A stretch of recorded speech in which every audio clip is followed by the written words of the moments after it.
walk around, please make yourself comfortable. Well, everyone, thank you so much. Good evening. My name is Tara Sanford. It's an honor and privilege to be here with you tonight. I also want to take the time to appreciate Mr. Michael Myrick and the Leachman Park Neighborhood Association for putting together one of the most well thought out and planned forums that you could ever participate in. I'm a small business owner and human resources recruiter with the San Francisco Department of Public Health. I do work full-time with the city of San Francisco, and my wife now runs the business operations of our restaurant and food truck. I relocated to Vallejo, California 6.5 years ago in search for reasonably priced housing. We know that's often hard to do. And also in search for a home for my restaurant and bakery that I mentioned I co-own with my wife, Brenda. I was born and raised in Richmond, California.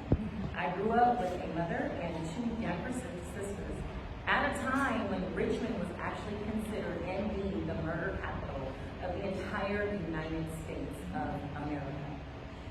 As a woman of a small city with a high crime rate, I contributed my success as a small business owner to my wife Rhonda and also my mother Rhonda, and yes, both of them are named Rhonda, and I know that too.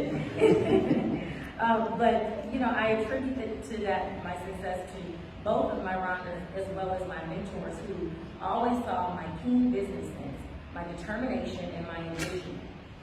As an older sister, daughter, and oldest grandchild in my family, responsibility comes as second nature. As a foster mother, I take pride in being a role model for these children by providing them with everyday skills that they will use throughout their adult life. I give them hope when not even their biological family could not. I give them respect, something most foster children have never experienced. More importantly, I make them feel loved, valued, and heard. My passion for politics came naturally as I watched my mother work tirelessly to combat the disparities and tragedy in Richmond by running for city council herself. My mother was and continues to be my role model. She has consistently shown me how to support and fight for my community and for those who are disenfranchised. My mother, like myself, is an Emerge alumni, and seeing her run for city council was inspiring and an exhilarating experience. I watched a local drug dealer set our car on fire in the middle of the night. I then saw a look in my mother's eyes, and I'm telling you, I will never, ever forget this look. And it was at that moment that I decided to do whatever it took to be a fierce champion for people, but not just some people, all people. Since relocating to Vallejo, I moved swiftly to address the issues citywide, specifically in my district, by becoming the commissioner of the Housing and Community Development Board within 9 months of me getting here, co-chair of the Participatory Budget and Steering Committee, and also a member of the Design Review Board. I am the former vice president of the Solano County Black Chamber of Commerce, and the advisory board member of the Veterans Resource Program. I'm also co-chair of Housing for Solano Continuum of Care, and as I mentioned, an Emerge California graduate. Being part of these organizations has allowed me the opportunity to interact with stakeholders and elected officials throughout the county. My passion for the underserved community is the reason why I myself work tirelessly to support the patronage of small businesses, conduct one-on-one coaching and mentoring for small business owners, and also creating a safe space for merchants to discuss ways to adapt new business practices during the global community. Melissa, the way we have this structure, we have 3 minutes for opening remarks for everybody. Melissa, welcome. Thank you. Thank you. Good evening. My name is Melissa Bowman. I am currently a planning commissioner for the city of Vallejo.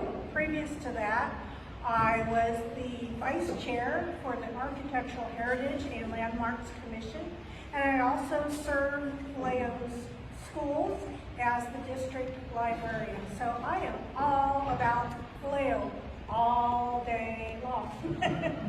I love it. I love it. I get to work, live, and play here, and it's wonderful. I live in the Washington Park neighborhood, which is not too far from Leachman Park. I did drive around Leachman Park when I got the directions. It is delightful, so many cute homes. Yeah, it's a beautiful place. I was born in the Philippines, but when I was at the tender age of 6 months, I moved to San Francisco with my mother, and my father was in the Army at that time. And so I spent my childhood in San Francisco in the inner Sunset District. After that, I spent my teenage years in Los Angeles and Studio City before meeting my wonderful husband, who was my boyfriend at that time, and he convinced me to move to Texas. But it was finally time for me to say where I was going to come back to, and I came back to Northern California. Much of my family lived in Vallejo, so I knew where I had to be because I had been spending Christmases and Mother's Days and all kinds of things here. So I've been very close to Vallejo since the 70s. For my education, I graduated from North Hollywood High School. I earned a bachelor's degree that I started at Cal State Northridge, took the scenic route, finally graduated from the University of North Texas with a Bachelor of Music degree, and then I furthered my education with a master's degree in library science. So my career has followed my degrees. I was a band director for 11 years, and then I became a school librarian after that. So that is what I'm doing now. Average hours worked per week. Okay, my contract says 35. Sometimes it's more, and that's okay. It's a program and not just a salary to me. I'm running a program. How many hours I intend to work? Well, you know, I live, work, and play in Vallejo, so for me it's 24/7. I'm all about this city. Other facts about my family: I'm married to my husband David, 38 years. We have a grown son. His name is Michael. He's 33 years old. He recently purchased a house right next to ours, so you know we're pretty delighted with that. So we have our family all close together. Thank you, Melissa. Okay. Thank you very much. Peter. I'm going to talk really fast. I get all night in before the timer. You can do it. I want to thank Leachman Park, of course, for hosting this event. It's a really great honor to be here talking in front of all of you and hearing what your issues are. I'm excited about that. My name is Peter Burgender, and I'm running for City Council, obviously, and I'm glad I'm in the right room. I was born and raised in Hibbing, Minnesota, which is a small iron mining company town in northern Minnesota. My father was a police officer, my mother was a secretary. I had 3 older brothers, one of them was a firefighter. Then I went on to earn my master's degree in hospital administration from Washington University in St. Louis, Missouri. I quickly went to work for the Department of Veterans Affairs. I felt like I had a really strong alignment with their vision, their mission, and their values. And so I spent over a 20-year career, a fantastic career serving veterans, both on a local level, on a regional level, and on a national level. Most recently, I was the business manager and the interim chief operating officer for our network of 8 hospitals that were in Northern California, Nevada, Hawaii, and the Philippines. Let's see, what else? Sorry. Currently, my current position, I'm the chief operating officer for Journey Veterinary Neurology, which is a specialty boutique neurology hospital for animals. We specialize in treating paralyzed and those are neurologically challenged pets, and we love doing that. My husband Adam and I got married 9 years ago at Chrissy Field in San Francisco, and we moved to Vallejo 8 years ago. We make our home in the Grand Mahoney Park area, but I have walked the district. I see many of you know your neighborhood very well. The reason why we chose Vallejo, I think, was because of its beauty, a lot of its diversity, the history, of course, but mostly it's just its strong sense of community. Knowing your neighbors, knowing the people in your community, recognizing people, the friendliness was really important. And working for VI, I've lived all over the country at different stations and different hospitals, but not until I got to Vallejo did I feel like I was home. And I think my husband Adam feels the same way. I'm very connected with the city of Vallejo. I've had years of civil experience working with Vallejo. I worked on the Beautification Commission, the Architectural Heritage Landmark Commission. My husband and I are also a host family for cadets at the Cal Maritime,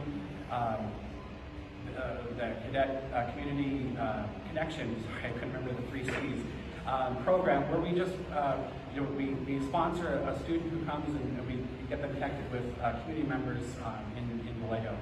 Let's see what else. In my spare time, I was told to talk about my spare time, which I don't have a lot of. I really enjoy making and designing stained glass, spending time with family and friends. I really wanted to spend time focusing on city council. It's been a while since I've had it. I thought about running for city council for many years, but I really wanted to take this time to make sure that we have fiscal responsibility for our city council. Thank you. Tanya, welcome. Thank you. Thank you everyone for having this. My name is Tanya Hall. I am a Vallejo native. I am a employee with Vallejo City Unified School District. My position is a college and career advisor. Okay. And I'm going to go down this little list here that they have so we can make it right. Just lost it here. Okay, so I reside in the Vista de Vallejo section of Vallejo, which is AKA Vista. I've been there over 20 years. I grew up in Vallejo, as I said, born and raised in District 5. I grew up on Arkansas Street in Vallejo. I keep saying Vallejo, I have to keep saying that. The schools I attended were Highland Elementary, Vallejo Junior High, Vallejo Senior High, and Solano Community College. I have 4 children, 2 sons, 2 daughters, in that order, grown. And I also have 2 fur babies. My hobbies are actually just tinkering around the house. I come from a family who were carpenters, and actually my great-great-uncle was the one who started our, heritage here in Vallejo back in the late 1800s. I guess it was just born in me, just wanting to tinker and hammer and mess with little things and stuff like that. I'm very good with my hands, so that's something that I enjoy doing. I have, let's see, so right now I am a commissioner with the Architecture and Heritage Landmarks Committee. I have previously been president for the Vallejo Youth Conservatory. I have been a host family for out of country students, soccer students, excuse me. I have led college and career tours, cross-country college and career tours for HBCUs with multiple groups. I'm a Girl Scout for life, so I've been a public servant since childhood. Employed at Mirror Island Naval Shipyard. And I'm going back and forth with this because my phone just clicked off, so I had everything listed. I wanted to know about church. I grew up in First Presbyterian Church. I later became a member of St. Paul's, and then after that, joining Kyle's Temporal as a member. That was a church that my great-great-uncle actually built. So I joined that one later. I think I went over everything.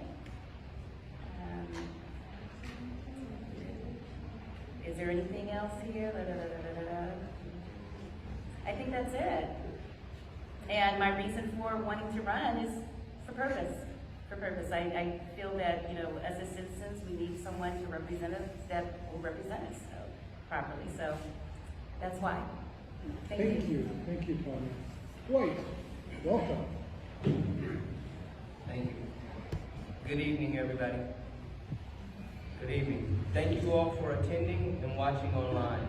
Thank you to the organizers of the event, the Leachman Park Neighborhood Association. My name is Dwight Monroe Jr., and I'm running for Vallejo City Council District 5. My wife and I reside on Kentucky and Napa Street in the Washington Park neighborhood. We're going on 8 years next month. I grew up in Richmond, California, and also parts of Marin County, Terra Linda and Novato. I attended Terra Linda and Novato High School and also attended the College of Marin as a part-time student. I'm a business owner. My business is named Dwight's Mobile Brake Service, LLC. We offer free brake inspections and brake repair services along with many other services.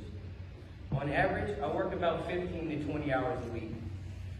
If elected, I intend to work about 10 hours per week. My parents were born and raised in Richmond, California. My wife and I, we met in Vallejo, California in our teen years, later married in our mid-20s. I was raised in a Baptist church in Richmond, California. Today, my home church is True Faith Baptist Church in Oakland, California with Pastor James Long. I love going to sporting events, hiking state parks, taking our dog to dog parks, going on vacation, eating at local restaurants to support the local chefs, and volunteering with local community-based organizations. I am running for Vallejo City Council District 5 because I believe we need a new council member that has the qualities of honesty, integrity, and transparency while making decisions with a humanitarian mindset. As a public servant to Vallejo, I commit to cleaning and beautifying Vallejo while progressively addressing our unhoused community needs and working with small business owners to create jobs for our residents, including our youth. I will also advocate for more youth programming in the city and educational equity. I will support the establishment of a police oversight commission and the continued reform of our police department. Our shared vision for Vallejo is economic development, safer streets, better schools, Vallejo jobs, and trust between our city government and citizens of Vallejo. Thank you, and remember in November, vote for Dwight Monroe Jr. for Vallejo City Council, District 5. I'm number 5 on the ballot. Thank you. I'm going to turn over to Paul Bowman. He's one of our residents here in Leachman Park, and he's going to give the first of the 3 questions that have been provided ahead of time to everyone on the panel. I didn't realize I was going to be first. I'm Paul Bowman. I live on Gorgeous Street and 9th in Leachman Park, and I just want to thank you for a lot of us. I really appreciate it. You're mentioning it, it's a lot. Leachman Park has a serious problem with traffic racing through the neighborhood at dangerous speeds, particularly at 9th, Central, and Wallace Streets. We tried for years to get help from the city, over 5 years, but nothing's changed. As a city council member, what can you do to stop cars from racing through our neighborhood? And this is for anybody, go ahead and jump in. We're not going to go down the... Okay, I would like to take that question. The main part of my platform is for us to clean our streets. And we can do that. I experience the same things in my neighborhood with the sideshows. I hear them, sometimes they happen down, at my corner, and a lot of times at Sonoma Boulevard. A lot of this is due to design flaws in our streets. And the lanes there's too many lanes, the streets are too wide, there isn't adequate sidewalks, we don't have raised bike lanes. We could use some roundabouts, which really aren't that expensive, and that would do so much to reduce this problem that we're having with sideshows. So for me, that is the first priority of business. Cleaning our streets, fixing the design flaws that we have throughout the city is the number one thing for me. I think once we start there, I think a lot of these troubles that we're having, that we're experiencing as citizens, I think that will resolve so much. If I could jump in there, I think one of the main things that can help any neighborhood is the introduction of more traffic calming devices. Now we need to invest, and that comes from our public works department. And so we need to invest more in our public works department so we can actually have the modern day equipment that is actually resolving some of these issues. And also we need to look into a bit of case study, figure out what cities like Oakland are doing, San Francisco, figure out what are these cities doing to actually prohibit these sideshows, or at least try to combat them. We all know, living in the Bay Area, it's been a very difficult process to stop and combat sideshows. But a lot of people think that a lot more police presence. There's many different outlooks on how this can be resolved, but traffic calming devices are the new modern way that we are trying to tackle this situation, and just investing more in our public works department, making sure that our public works leadership. I actually had a meeting with Ms. Melissa Tigbow, the public works director, and she assured me that there's a lot more traffic calming devices, making Vallejo a little bit more accessible as far as walking and things Dwight, like may I that. ask you, what specific devices? Because I think we've had this discussion many times with the city, and when we've asked about specific devices, they've been shot down over and over, like speed bumps and these others. So what specifically are you suggesting? So, what devices specifically? This was Ohio Street. This is not Leachman Park, this is the Washington Park Neighborhood Association, but they want Ohio Street blocked off. So more like cement barriers like you see in Berkeley. When you're driving through Berkeley, you know how it's very difficult to make it through Berkeley unless you really know where you're going. So they have a lot of different ways to alleviate by blocking off the roads, or they have those little roundabouts and things like that. But we had one in Vallejo. It went viral on TikTok, and people were laughing at it. So we got to handle it in a more of a case study way. But I think that cities like Berkeley, but I don't want us to shut down our whole city as well. But we definitely have to start the process of figuring out how we're going to actually alleviate this. Thank you, Dwight. If I could, some of those, as Dwight mentioned, those are true, but also with the roundabouts, that is something that I talked about a lot with beautification as it was a part of my platform, but also there are radars that actually detect your speed.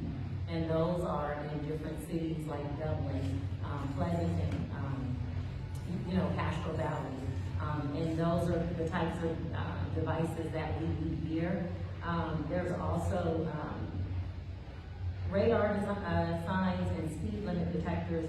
Also using yard signs. A lot of neighbors use these, but they also have yard signs that are specific commercial grade that say slow down, be kind, similar to the slow for the cone zone that Caltrans has taken. So I think we should take that same approach.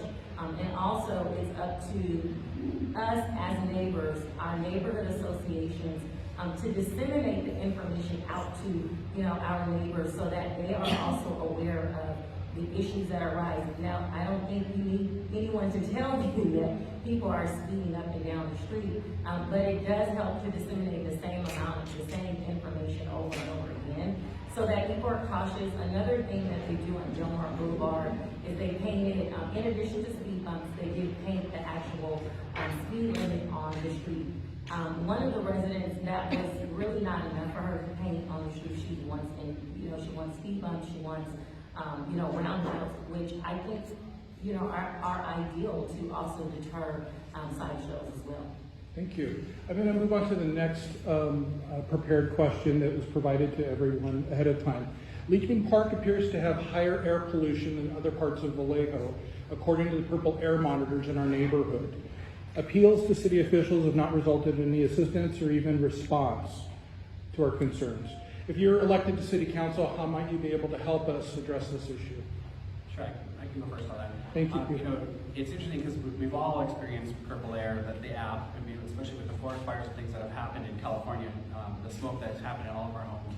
I think it's important to remember that you need to recalibrate those. I do notice when I look at the data that is attached to the markers in your area, there are spikes every single day, and I've seen that. And it seems like it's a very quick spike, and then it comes right back down, and then it's calm and in safe zones for the rest of the day. So I'm wondering if there's some type of business or something in your area that is doing an exhaust clean out or some type of process that they're cleaning something out. It could also be that there's just a faulty one faulty meters. In looking at your neighborhood, I started looking at all over because it seemed like I was only watching it when we had fires in the area, and it was obvious why we need to watch it. But I noticed there's other areas also that are very high in Vallejo. There's some areas in the historic area that were like 179 last evening when I looked. So that is really dangerous. And I think that, we need to, part of it is those are privately owned, those meters are held by residents and they're not held by the city, so maybe we need to have a third-party firm come in and do an air quality sample for the city, get a baseline and know where we're at, and then try to figure out measures where we can take, where we can continue moving forward. But it is important to make sure that you recalibrate those meters, especially every time we have a smoke event and things like that. You need to clean them out and have them recalibrated so that they're accurate. So that's your suggestion, is to... I agree. I agree with Peter on that. Calibration is important because once you do have a fire, you do need to clean that out, and that's absolutely correct. In addition to that, I think, partnering with environmental agencies such as the Bay Area Quality Management District, the Sierra Club, groups who are specifically focused on the environment to kind of help give some sort of understanding on what's going on with the air quality. There are a ton of small businesses here, and a lot of them operate out of their home, believe it or not. And so, kind of to Peter's point, you really never know if someone is working from their home and if they are either burning, have a wood burning fireplace, or if they are, doing something that is illegal. You kind of won't know unless you kind of partner with an agency who can really monitor that and inform on what's going on, but then also how to take precautionary methods to prevent, us inhaling, that toxic level of smoke. There's some great ideas that have been presented. I would also, just looking at the issue of talking to City Hall and nothing getting done, it seems to me that we should have another commission or a task force formed so that we can address that. That's how things are getting done these days, effectively. So I looked, there was nothing addressing air quality, and I think it's time that we do that, and that we have a commission assigned to that. And are you saying that that's something that you would put forward in terms of legislation Absolutely. locally if Absolutely. you're elected? Yes. I want to move on to the next, the third prepared question that all of the candidates had.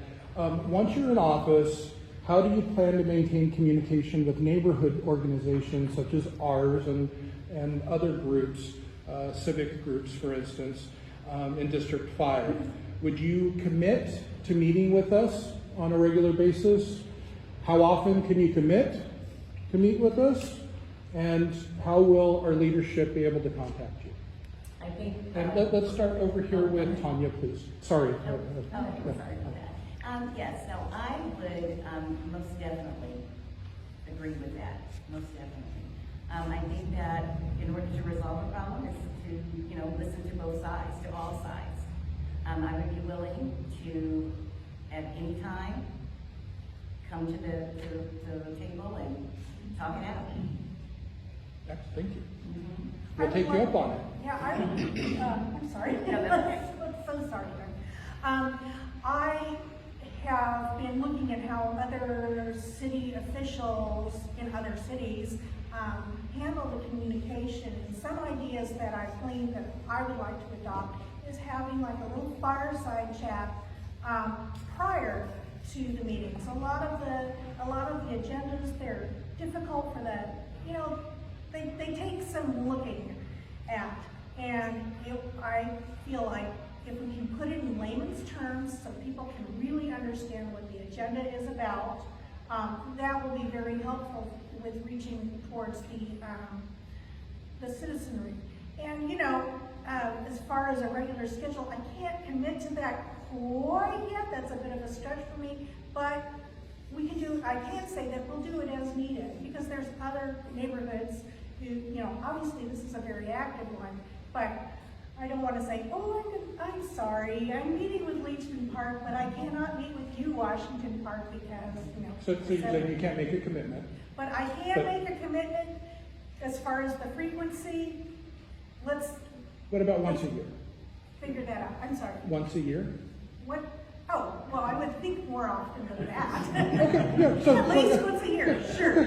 So what I would like to commit to, I agree. I think that it's very important. We are here to represent the neighborhoods, right?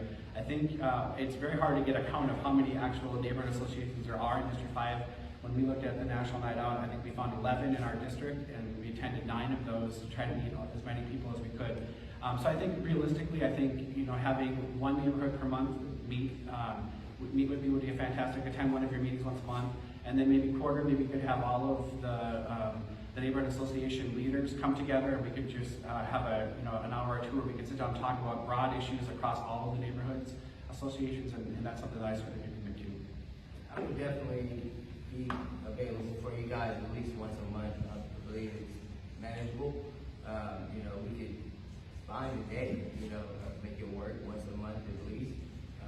Once elected, you know, you'll have my full attention. I believe that's one of the unique aspects of having district elections, is now you don't have to think, oh, I gotta go to this council member, I gotta go to that council member. You have a council member that will be here to answer the call, and that's definitely one of my main touching points, is being accessible to my constituents and making sure that you guys have my phone number and any variety, if you need some break or whatever it might be, my phone number is literally everywhere. So, you know, you can find me, you can contact me, even on an individual basis.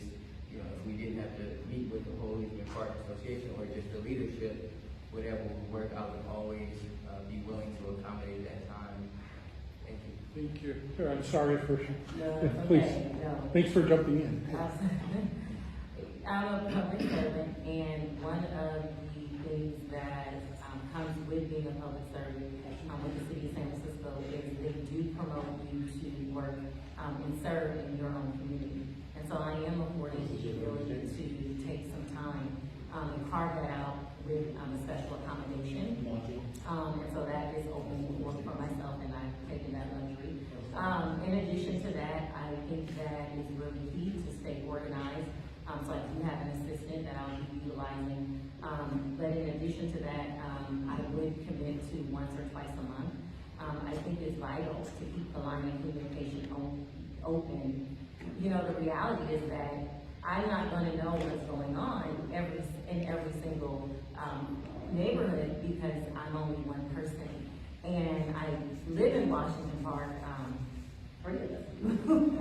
and so, you know, it's really difficult to drive around and see what's going on. You've got to get with people who have a handle on, you know, their boots on the ground. And there's nobody like boots on the ground like a neighborhood association. You know about the crime that's going on. You know about the uptick in crime. You know about the air quality. I mean, to be honest with you, you guys are doing a phenomenal job already.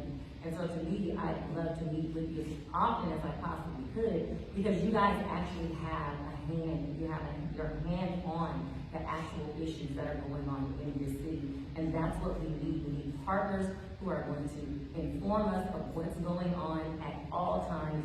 I don't care if it's email, if it's fax, I don't know about faxes these days, but, you know, making sure that I am aware of what's going on, and then holding me accountable. You know, making sure that you say, hey, listen, I emailed you last week and you haven't gotten back to me. What's up?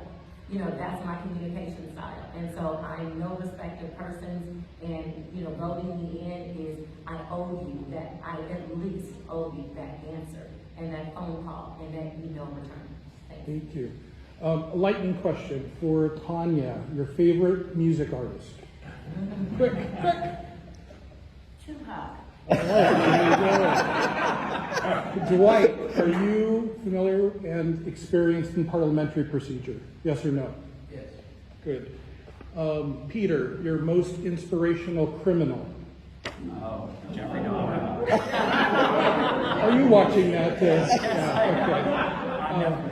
And Melissa, is it better to be perfect?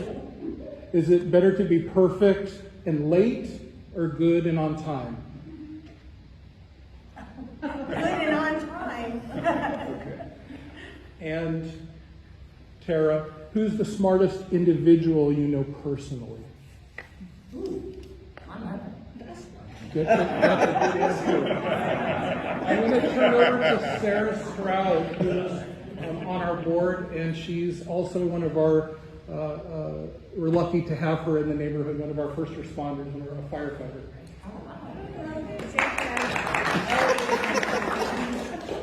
I live on Gordon and Wallace this guy here. My question is, what legislation will you commit to author to help our unhoused neighbors?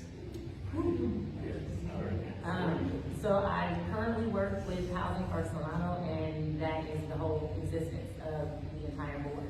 And one of the things that I want to see is, once I get elected, if you choose me, I want to make sure that that navigation center is not a dream, it's a reality. Because at the end of the day, there is nowhere for our houses, people to go. They have nowhere to go. We're shuffling them around. So part of that policy is making sure that we are building not only just, I can't say affordable, it has to be reasonably priced. And we have to start putting into legislation and working with those who write policy and those who write legislation, in addition to us at the local level, putting resources aside for our unhoused. And that goes to mental health resources. They also need drug abuse and drug substance abuse issues, so they need that help, and we have to be able to create policies that will help them, but then also will set up a pathway for them. It's not enough to tell a person, you need to get off of drugs, or you've got mental issues, and get your life together. It doesn't work that way. I have an uncle who has been chronically homeless for 40 years. He doesn't even have the thought process to want to live in a home. He cannot handle it. And someone has to take accountability. Someone has to start actually writing policies to say, how do we set up a plan of success for them? And that goes back to resources, if they so choose and desire it, right? Because not everyone, we have to stop sugarcoating and saying, oh, everybody doesn't want to be homeless. That is not true. Some people are very comfortable, and we have to come to that realization. I know it for a fact it's happening in my family. And so we have to write policy that stipulates some sort of plan of success, some succession plan. We can't just give them $200 or $300 a month and say, go for it. We have to have something in place that says, okay, you go from the navigation center, you get your ID, you get your driver's license, your ID, you clean yourself up, you get your shower, you get a bike, but then also we give you you get some sort of psychiatric care. Because you will need that. Living on the street is traumatic, no matter what. I don't care if it's me. That's a traumatic process that anyone goes through, especially our women and children and our veterans who are serving who have PTSD. Somewhere along the line, we have to put policies in place. And the time is now. Can't continue to do it. We have to put policies in place that are going to protect our unhoused. We can't keep shuffling them around as if they're monopoly pieces on a chess game or on a board game.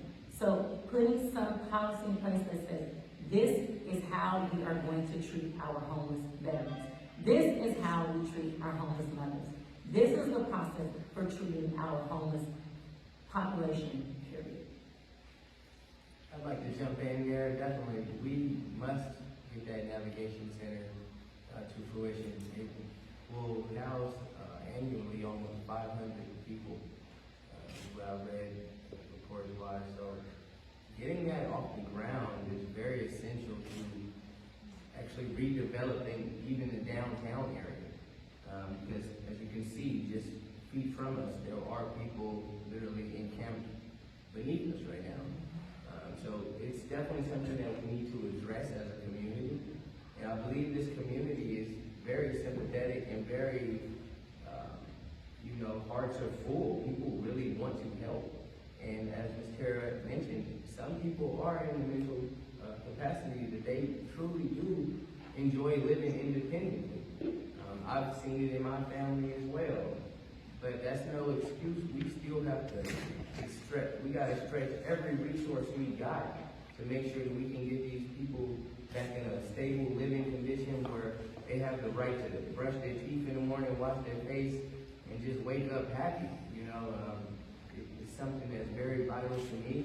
The first thing, if elected, is definitely getting that navigation center, not just talking about it, but actually making sure that it's agendized, and actually we're actually voting on something sooner than later. Because what I see a lot is it just gets kicked down the road, and we consistently just talking about it. People are coming, they make a big announcement. We have a special meeting at City Council, and that's it. And we don't hear about anything for a few months. So it has to stop. We have to get this navigation center going. We actually already had $2 million proposed from the first set of ARPA funds used to it. So we need to just hold the city accountable and make sure that this funds are spent as they were intended to. Thank you. Sorry. Okay, so I'd like to tag in on that. So I'm for the navigation center, but I'm also for wraparound services. And I think that with the navigation center, there should also be like a form, like a tier level, if you will, where individuals will come in and there's certain steps that they have to complete in order to, be involved or be affiliated with the navigation center. With that, this is teaching, it's instruction, and it's promoting self-sufficiency, rather than hindering. Because, as it was said, some individuals, their preference is to be, unhoused. Some individuals. Then we have some that they don't realize what's going on. Again, the system, this 3-tier system, evaluating, having experts, specialists that can, mental health specialists who can make the determination, and programming, like I said, even ending with a certificate of some sort. That gives a person, a sense of like I've accomplished something, and I'm getting better. I'm going to do this, and this is, I see something different than what I've been in. So that's what I would propose. To add to all that, I agree the navigation center is very important, but it's only one step. We need to figure out what the crux of the issue is, and I believe that is affordable housing. We just do not have enough units available in the city of Vallejo. You look around at even like through the ads of places for rent or houses for sale, houses sell quickly, they sell for high premium prices.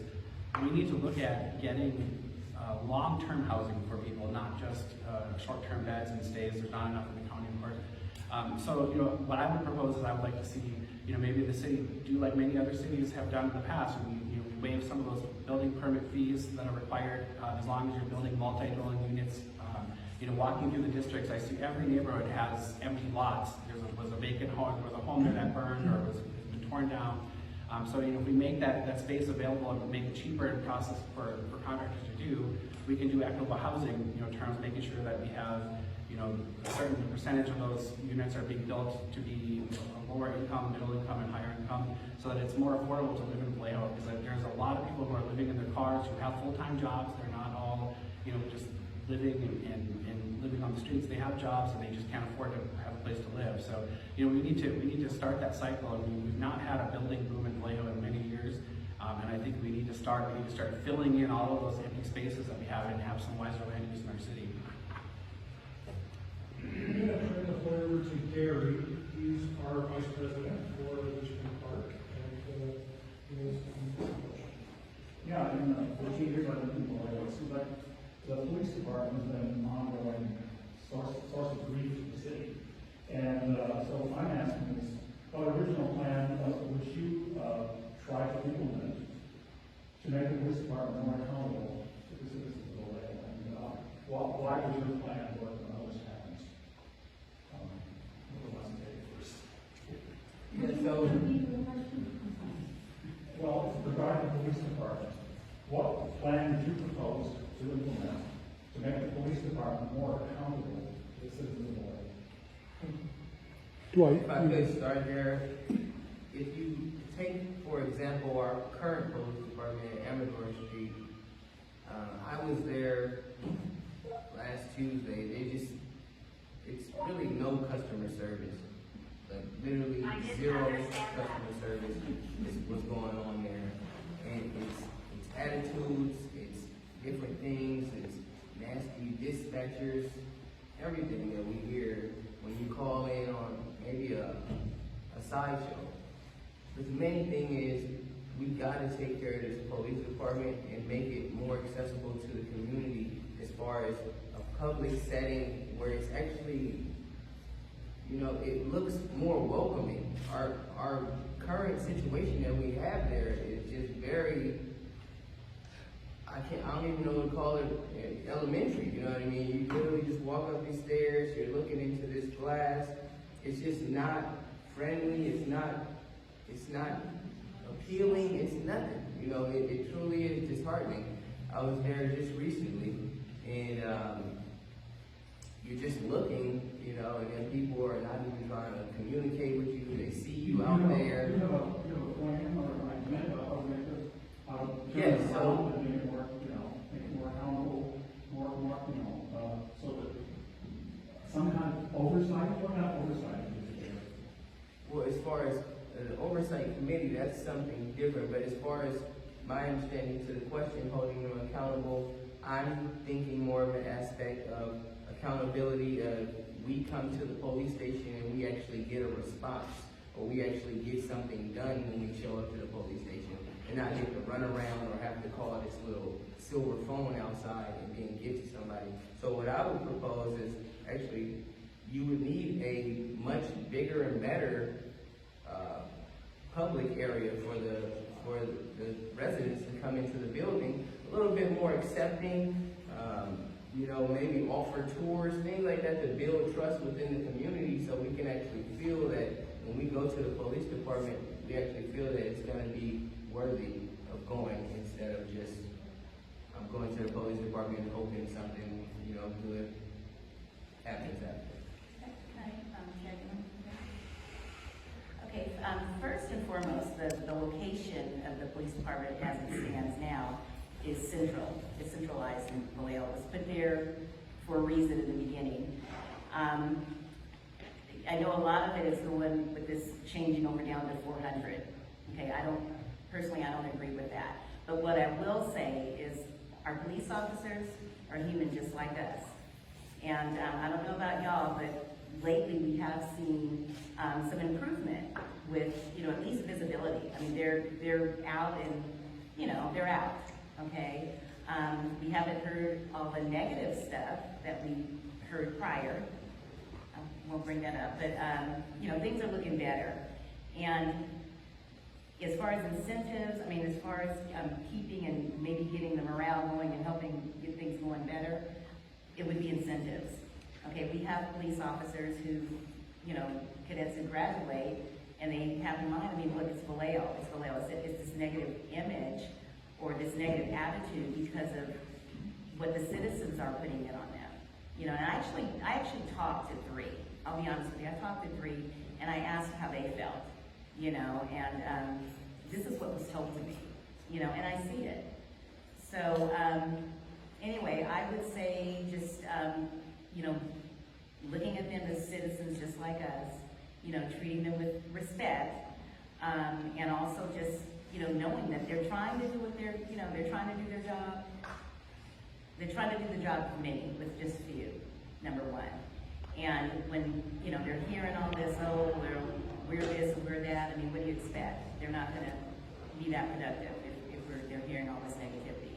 So, you know, I would say it takes both sides. You know, we need to appreciate them and they need to acknowledge us. And I think we could all do that by coming together. Thank you. My better half was smart enough to tell me that this clock is broken. And I wasn't looking at the arms, I was just looking for movement, and I thought, gosh, we're doing really well. Lightning question for Dwight. Your favorite movie? Waterboy? Here you go. Tanya, here's a specific question. Skill, talent, or money? If you have to choose one of the 3. Skill, talent, or money? Skill. For Peter, can you name an ugly celebrity? Kim Kardashian.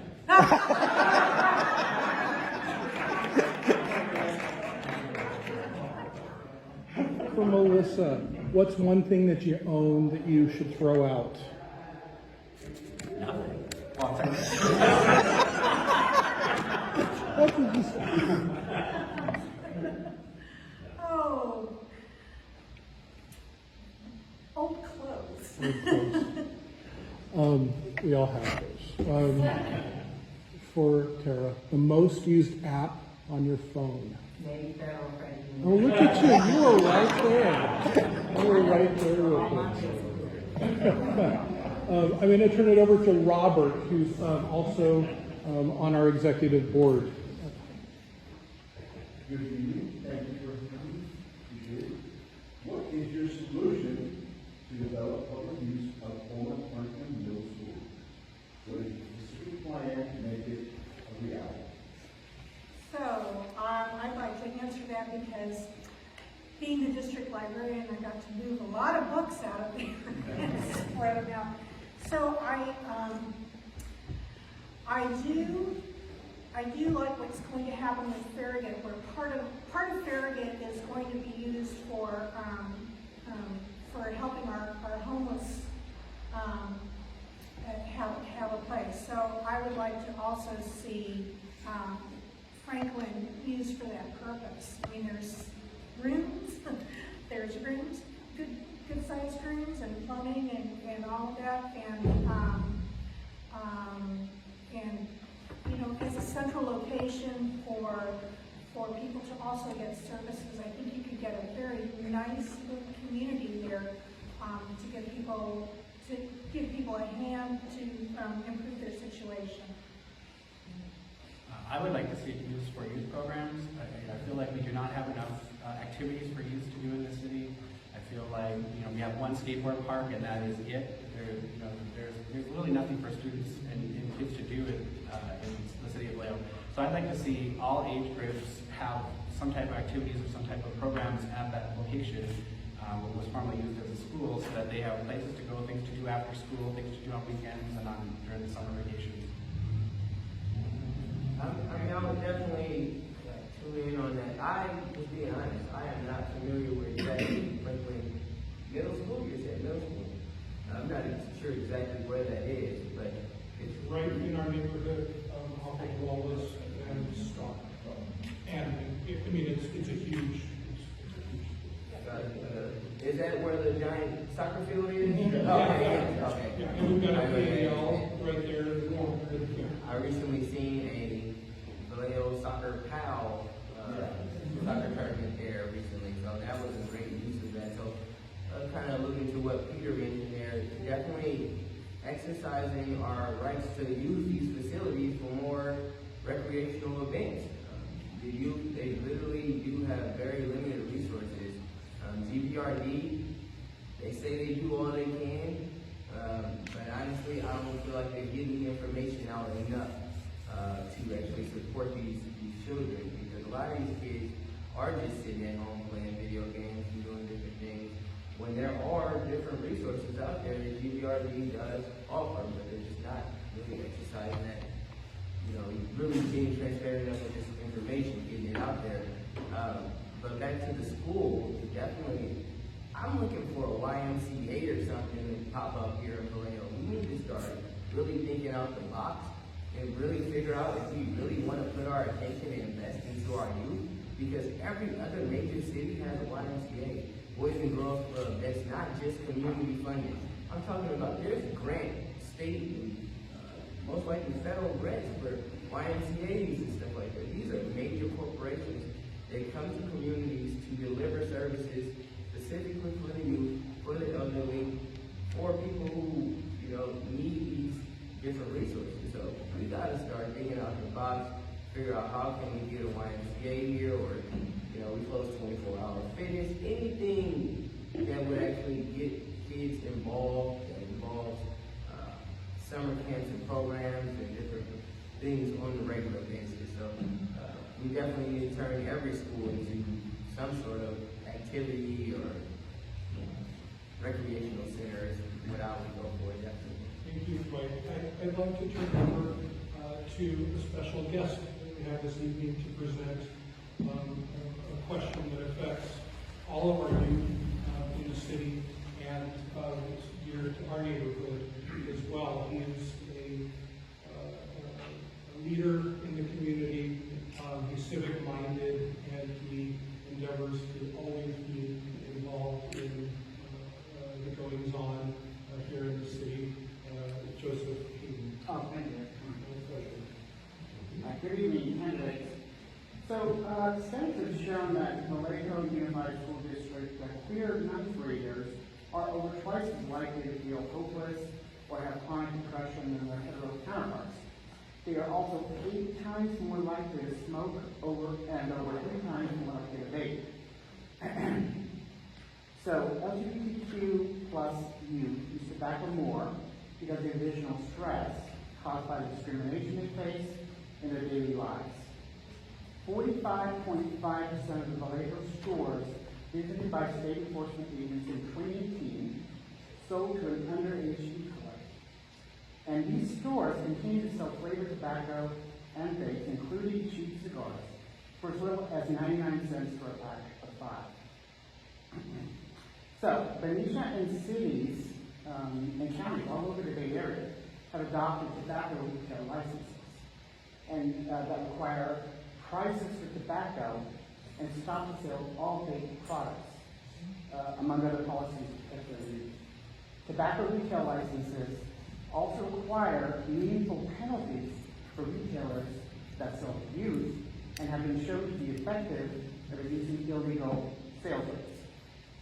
So, if you are elected, what would you do to protect LGBTQ and other vulnerable youth in Vallejo targeted by big tobacco? I currently work with, my wife and I are foster parents, and our current foster children came from San Francisco. And so there in San Francisco, the LGBT community, of course, is more widely accepted. And when she came here, one of the first things she said to me was that she was bisexual. And I was really shocked because she's extremely young. And, you know, it was shocking to me to see that, children are already, their mind is already conditioned on what they want, how they want it. And I think the same thing follows to drugs. You know, cigarettes, marijuana, I don't care who you are, it is a gateway drug, period. And so some people can handle it and some cannot. Children cannot. They cannot make reasonable and rational decisions at this age. They don't know, hey, listen, I've been 12, I've been 15, and I've been 25 and fine. And I thought I was going to live forever. But, you know, my bones are rusty now as a middle-aged woman. And so you don't realize the harm that you're doing to your body and your lungs as a 12-year-old smoking a cigarette. And so what I would do is work and partner with those LGBT groups who are already pushing for the banning of vaping, who are already willing to work with the tobacco licensing industry on increasing, mandating that cigarettes should be about $30, $40. You know what I'm saying? Right, I remember when my dad smoked, cigarettes were $2.25 for a pack of cools, right? And so now we see cigarettes have increased to maybe $10, $15. That's still nothing. I spend $20 at Starbucks almost. So we have to start making it harder for people to get a hold of these things. We have to make it harder for you to get a hold of vaping. It looks very cool right now. It is a bubblegum flavor, a Dorito flavor, a ranch flavor, all targeted to our children. Everything that this tobacco industry does targets your children and mine. And at the end of the day, we have to make decisions that we don't want to make, that do not feel as comfortable, because they will affect other people. But we do have to make those decisions because they're hard, but we do have to make them fast. Because children are actually dying from vaping. We have 21-year-olds with lung cancer. I've never heard that in my entire life. Most of the time you look at someone with lung cancer, you figure, okay, they're about 50, 60 years old. No, they're 21 years old. My God, they barely can probably have a drink of alcohol yet. They probably don't even have a driver's license, but they have a death sentence. And so today we have to make sure that we're making these hard decisions, but we gotta make them fast. Because when you start talking about kids dying from lung cancer, that's when we all gotta wake up. I don't want to look No. I'm done. Anyone else? Yes, I think the easy answer is, of course, to raise the prices to make it unattainable, but you're punishing a lot of people who have the right to make those decisions to do that. what I think we as queer adults, and even those that are not queer, we need to find ways to support the Solano LGBT Center. There's a teen center where they're always looking for resources. We need to do our part. We need to step up to the plate, and we need to show, we've blazed trails in the past for LGBT causes, and this is another one where it's taking our young, and we need to make sure that we stand up for it, we support those centers. Teens talking to teens is a lot more effective than an old guy like me talking to a bunch of teenagers about vaping, because they're gonna, turn right around and vape as soon as I walk up there. So finding ways that we can get teens talking to teens, getting them to show that it's not a cool thing to do anymore, that it's actually very dangerous. So there are other ways to deal with that stress besides vaping and smoking, and we need to find those cures. And so it's upon all of us as adults to step up to the plate and take action. Thank you guys. I need to get a feel for what everybody wants to do, because we want to have enough time for everyone to speak. So we're going to have to chuck one of our little modules, which is fine. And I want you guys to decide what you want from the time. So we have an opportunity for them to ask each other a question, or we can go through a list of behavioral interview questions. Yeah. I think we only have about half an hour left, and I think we should open it up to I think we've got 45 minutes. Thank you. Yeah, can we ask questions? We've been sitting here a long time. We'll start right here on the side. Does anyone have? Raise your hand if you want. Right there. Thank you. Oh, hello, my name is Diane Hume, and I'm quietly active. And I think all the things that have been brought up so far are concerning all of us. I think all of you have very good hearts and have good ideas, and I hope whoever makes it to council, I hope the rest of you continue to work on the issues. I put a piece of paper by each of you, and so one of my pet things is I want to see the control of the reserve put back in the hands of the volunteers. And I have a whole list of stuff there. I'm not going to put you on the spot about it now, but I won't get to nag everybody and find out where you stand. The other thing is, I'm on the board of the Citizens Air Monitoring Network. We received a $50,000 grant to start measuring volatiles in real time, because that's the stuff that comes out of the refineries and those things. And if you do that, the direction and all that, you can pin down who's doing it. And there will be training programs for kids and for groups. So go online and look at that. So I just wanted to let you know about that. And let's narrow our damn streets, please. The streets are like way too wide. You don't need a freeway running through every neighborhood. Okay. Thank you. Question. But try to keep the questions to about a minute if we can, so we can get to everybody. Yes. Yeah, thank you. And before we forget, I think poor Peter got real stupid lightning questions like star and favorite criminal plea. So I think I skill talent. We should get another chance for all these questions. But what I really want to know from all of you is quickly how long have you been in, or how many city council meetings have you been watching? What kind of coalitions have you observed, leading in which ways, and what's really lit a fire under your push that really upsets you and really is motivating you after watching the city council meetings, hopefully? So those are a few questions. Which question would you like to answer? Well, just say about how many city council meetings you've watched and what's upset you the most.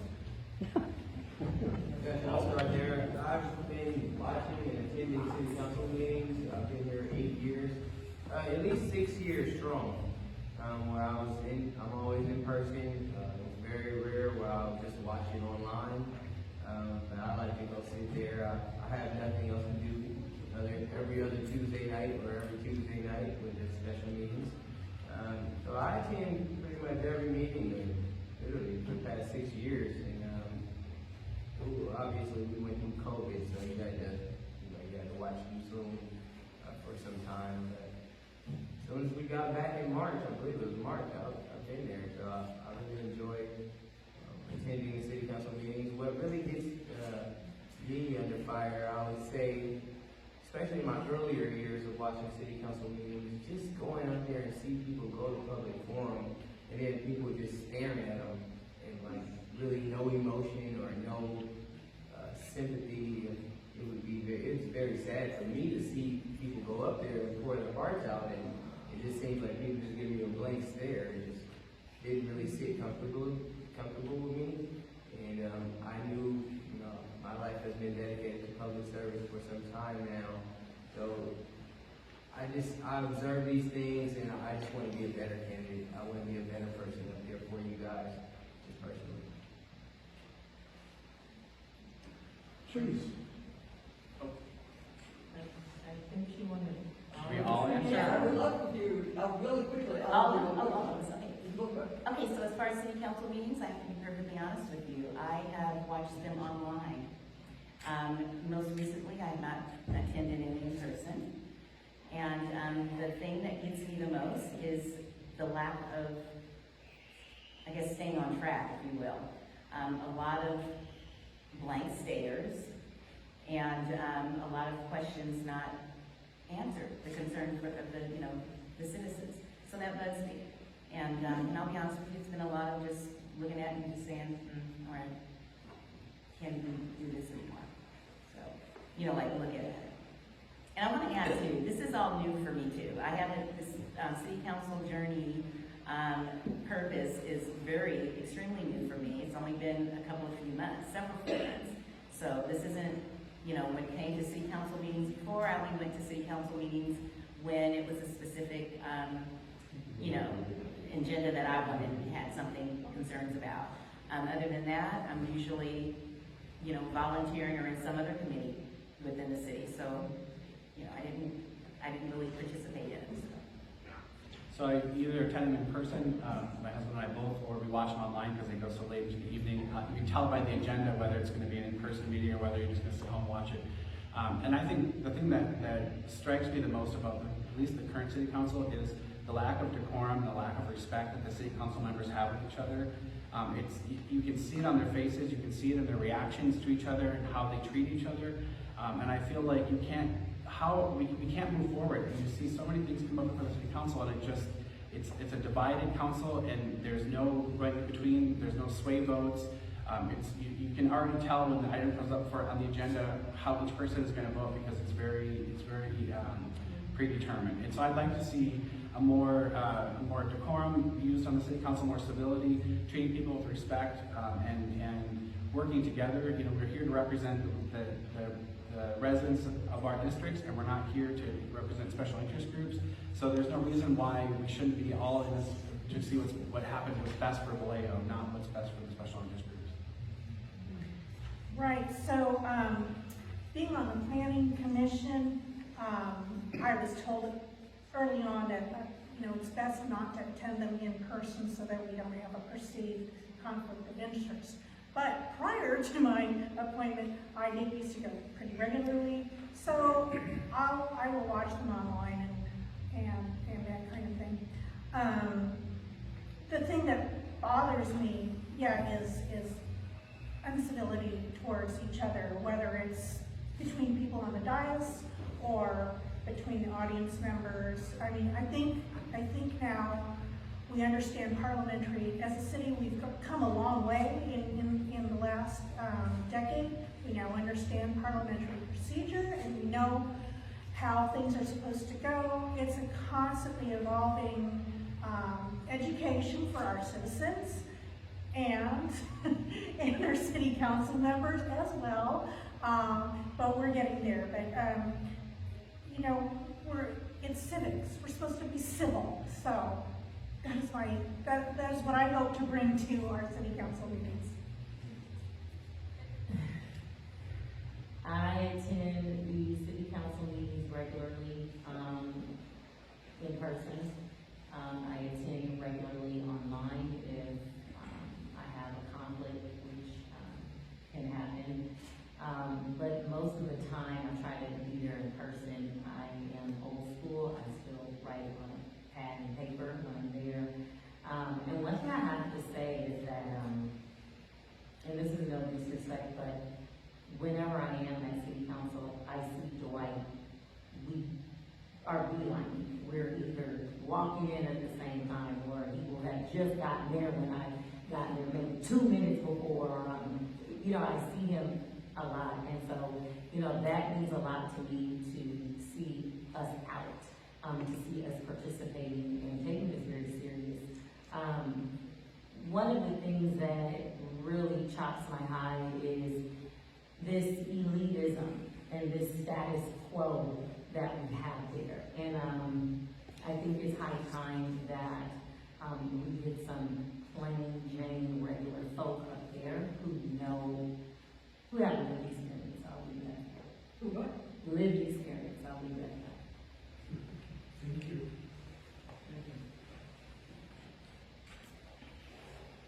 My name is Brenda Crawford, and I am a long-time Vallejo. I want to thank Don and Kevin publicly for taking care of my garden while I was in the hospital with this stroke. As you know, it's very difficult to keep an old radical down. So I'm back and doing what I love to do in this town. I'm one of the founding members of Voices of Vallejo, as well as First Aid of Vallejo. So I've been around here for a long, long time. And the thing that continues to concern me is the police violence, the wholesale killing of black men in this town. And I walked into a police advisory board meeting by mistake, but since I believe there are no mistakes, I intend to ask Robert McConnell if he will appoint me to the police advisory board.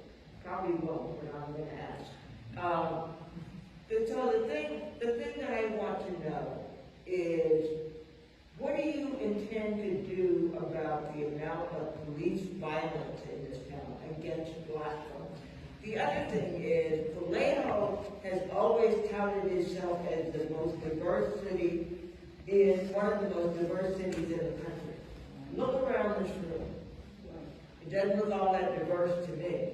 So I'm wondering what kind of community building activity you intend to implement to make our community more diverse, to cut down on the police violence that's been in this town, and to improve the quality of life. There are so many homeless encampments in this town that, you know, I just don't know. Every day on my street, there's a brigade of homeless people with shopping carts pushing down the street headed for Vallejo Park.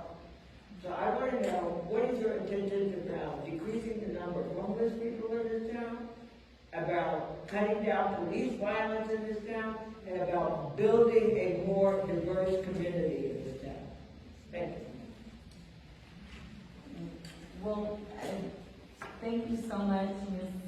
Bowman, Ms. Brenda, for being here. I think your first question was decreasing the police violence among black people, primarily black men. And, you know, we recently had a BLM event, and I love being black. There's no denying it. But I'd be remiss if I didn't admit that painting Black Lives Matter on our street is going to heal our community. That's a real issue that needs a tangible, and unfortunately, that one isn't it. You know, we have to start working with an oversight committee, but a lot of the issues we have are systemic. We can't erase that either. We can't forget that. So we have a police officers union who is at odds with our chief.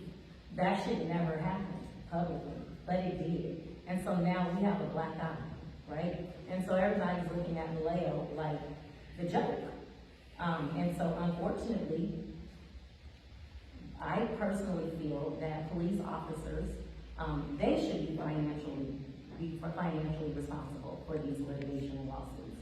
And I guarantee you they won't be quick. They won't make a mistake on what's a taser and a gun, because they're gonna have to take on that insurance, that E&O insurance. Just like a real estate broker does, you know, just like an insurance agent does, they should have their own E&O license as well.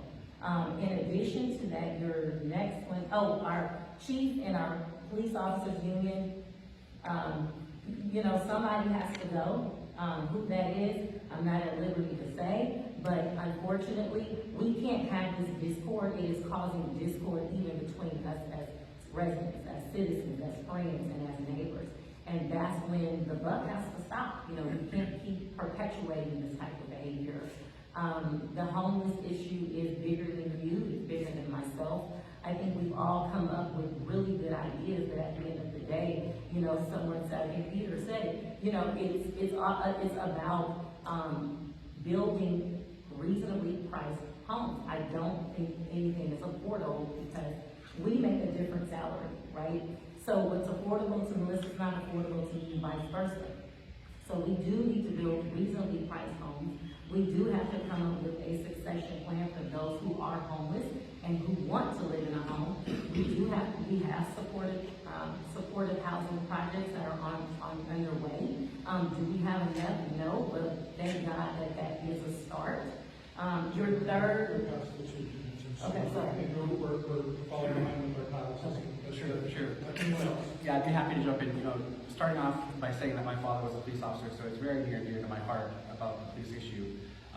And I think, you know, as Tara mentioned, you know, there's this discord, but I feel like if the union is not happy with what the chief is doing, then maybe the chief is doing the right thing. Like, I feel like we need to push back on the unions and hold them accountable. You know, the very first step is looking at the chain of custody and the time frames that it takes to have investigations happen. And, you know, I think the Vallejo Sun exposed that there is, you know, investigations on officers take sometimes up to 3 years to complete. Well, the statute of limitations is only 1 year.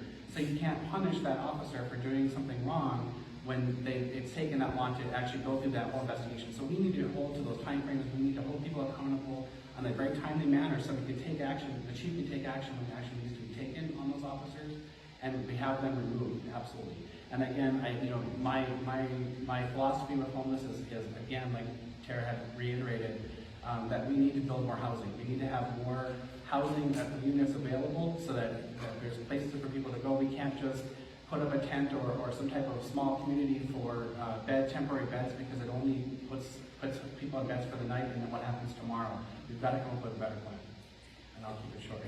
I would like to jump in, and I'm going to start with the homelessness question. What I would like to see us do is to have some interim housing while we're finding permanent solutions for those who are unhoused. Los Angeles is doing a very innovative thing where they have built villages of tiny homes, and they're, you know, it's a community. They have, you know, community restrooms. They serve the meals community style, but everyone gets a key to lock their tiny home. They can leave their belongings in there without fear of it being stolen. And I feel that that's a great step towards getting our homeless population back on their feet so they can pursue employment, training if need be, health services, all of those kinds of things. But let's get them in a home. That's the solution to homelessness. And can I say something about the cultural aspect? Oh, no, go ahead. I was going to say that I forgot. It's your floor. Go ahead. Okay, well, anyway. So 400 Muir Island Way, I think that's the answer to our bringing in and celebrating our cultural and unique culture and diversity here. I think making that like some sort of cultural and art center. I mean, it's right there in the beautiful bay, you know, and you know, people come, they get off the ferry, they come there, all the activities and stuff and festivities are happening downtown. I think that would be the perfect spot, you know, and in that, make it more of like a foundation, you know, like an endowment type, you know. So yeah, that's my proposal. Yeah. If I could just answer that one briefly. Ms. Brenda, thank you for the question. First off, the police violence. To prepare for these forums, I had a meeting with the city manager, and one of the main things that I've seen when I reviewed the budget that we didn't have any line item for training. And I focused in on it because I looked down closer at the fire department and they actually have a line item for training. So that's one of the steps that I believe is going to help us resolve this issue of police brutality that we have going on in the city, specifically towards African American males. It could be something like racial profile classes or de-escalation training, things to that nature. The second question was the homelessness. Affordable housing is the way. I believe I seen something on the news today where Gavin Newsom actually just signed something in the law where it's going to be a little bit more helpful to get, or a little bit more urgency to actually get housing available to people who really need it, and that's the unhoused community. And then that last part about the diversity, what I would think that this room is somewhat diverse, but I definitely know what you mean as well. We definitely need to be a little bit more involved as far as the African American community. I would definitely love to see a lot more of us here because I know they're in the Leachman Park neighborhood as well. We're throughout Vallejo. But as far as diversity amongst the whole city, great events that happened on Saturday, those are the type of events that bring us together. Like you mentioned at the last forum, Unity Day, things that people are familiar with here in Vallejo and are willing to bring back. We should bring them back with full force and party hard. And that's just my opinion, you know what I mean? Bring it back and let's all just come together. You know, I heard about something going on Wednesday nights in the past, they used to do something downtown or something. Anything to just get us back more cohesive and build the morale in the city.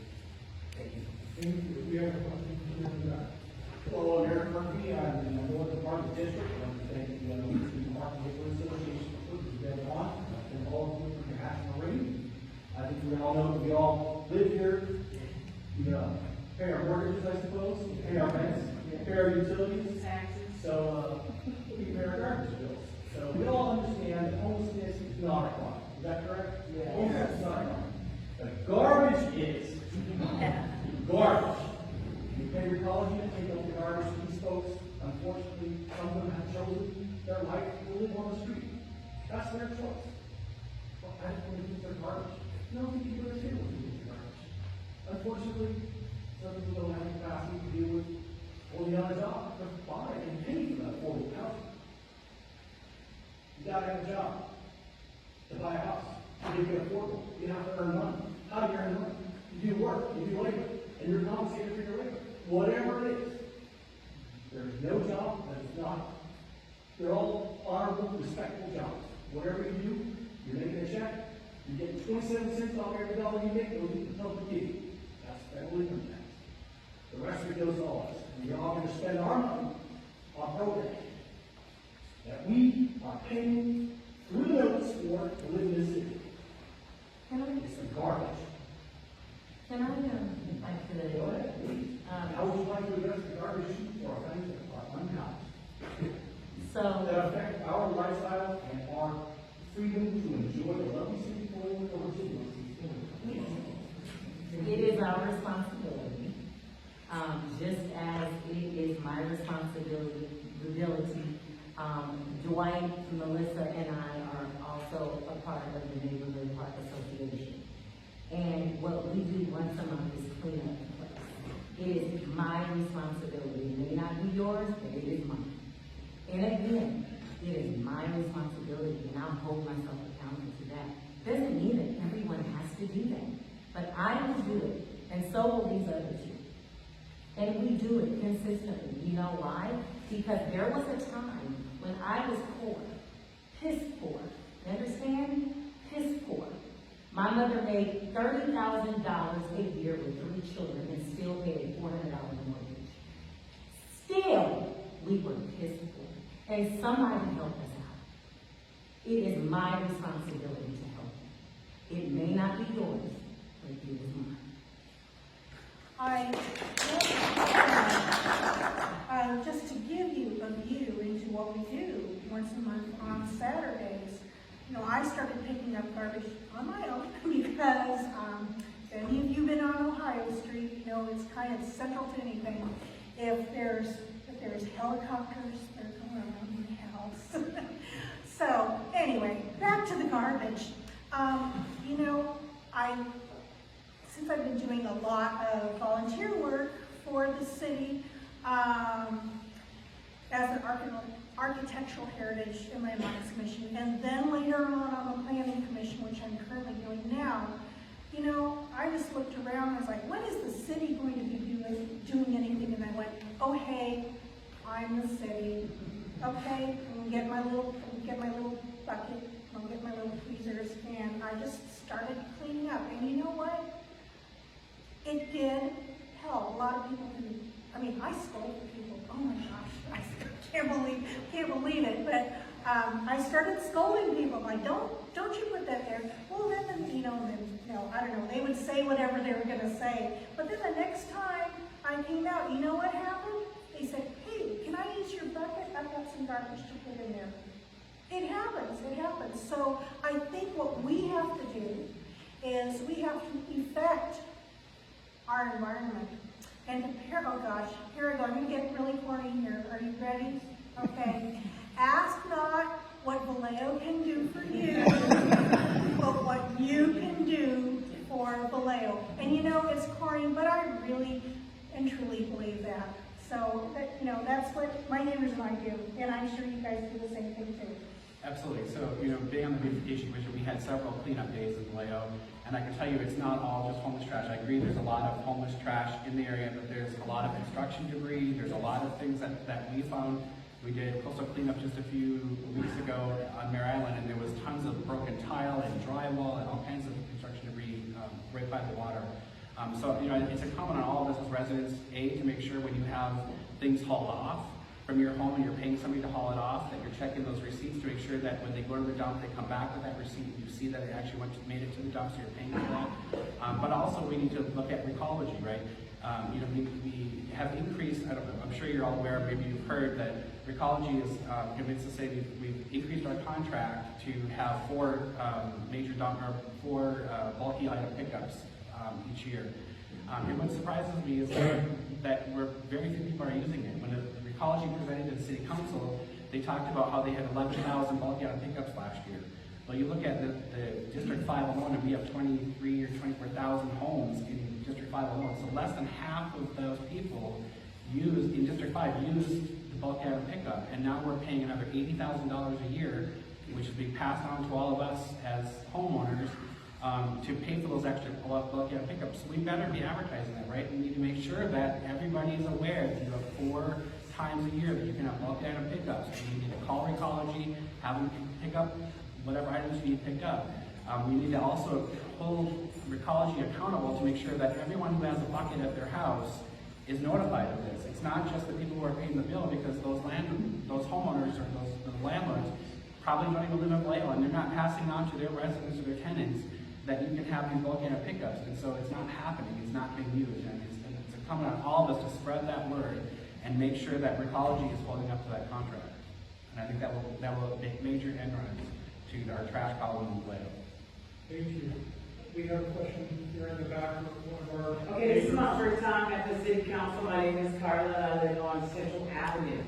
So when I first walked in, we were talking about what's going on in the City Council. So now that this panel has recognized that there are issues within the City Council itself, the backstabbing, the lies, you know, okay, they got songs about it, they wrote songs about it. What will the council do within itself? Because as Vallejoans, we are only strong as our representation. If you guys are backbiting and backstabbing and lying to one another, then in turn lying to us, not representing us as a whole fraction here, what will each of you do to make sure that that type of stuff goes away, and that things like trash pickup and homelessness and all the other issues that we are rightfully talking about here can come together and be more cohesive? Because if you guys don't even get along, Absolutely. please, and I'd like all of you to give me your answer on that. Please. Absolutely. So, And thank you. I'll start off by saying, it really comes down to, at least in my opinion, the special interest groups that own many of the seats on the city council control many of those actions.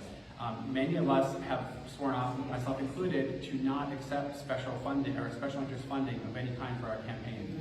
We're here as grassroots, here to represent the residents of District 5, and it doesn't matter what the police unions want or the fire unions want or what even the Chamber. I accepted the Chamber of Commerce endorsement, but I refused any of their funding because it's hard work to get a seat on the city council. It's a lot of work into the campaign and all of that, and I don't want to be answering to somebody other than the residents who voted me into this seat. So that's how we take back control of our city and take back control of the city council, is not letting the special interest groups control our city council.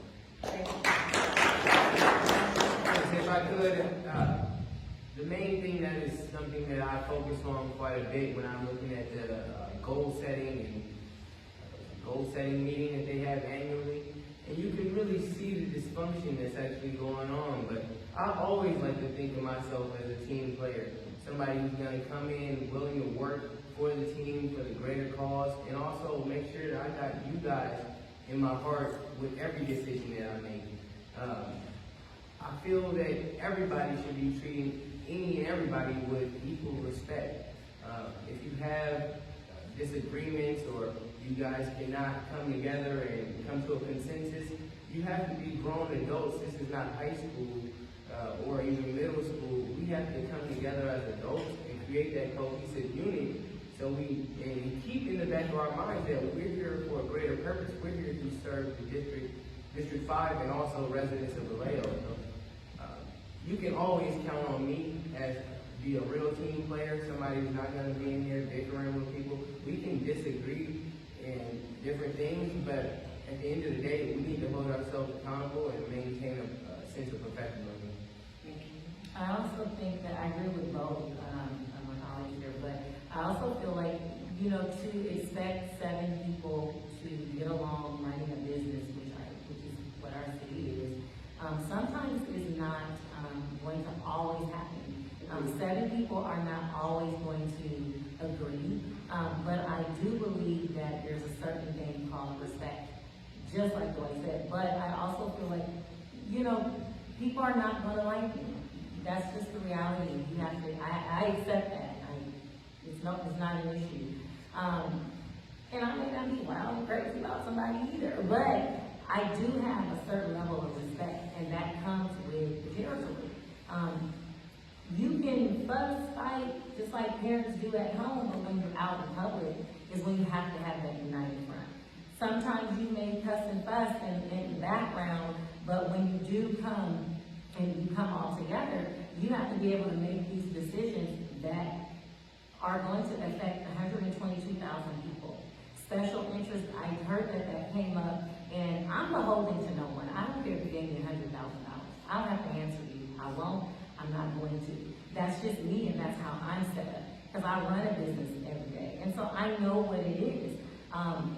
And none of my customers, I'm not beholden to my customers. I treat them with respect. I treat everybody fair. I treat everybody the same when they come in. We have VIP customers at the same time. But guess what? I make everybody feel like they're a VIP. It's a running joke in my family that I am the favorite grandchild. But guess what? My grandmother tells us all that, right? It's to make us all feel special. It's to make us all feel exclusive. But still being inclusive, if you will. So I think that while we want to get along, it may not be likely, but we all respect and honor each other's decisions. Yes, absolutely. Thank you. Thank you. Thank you very much to all of the candidates. Thank you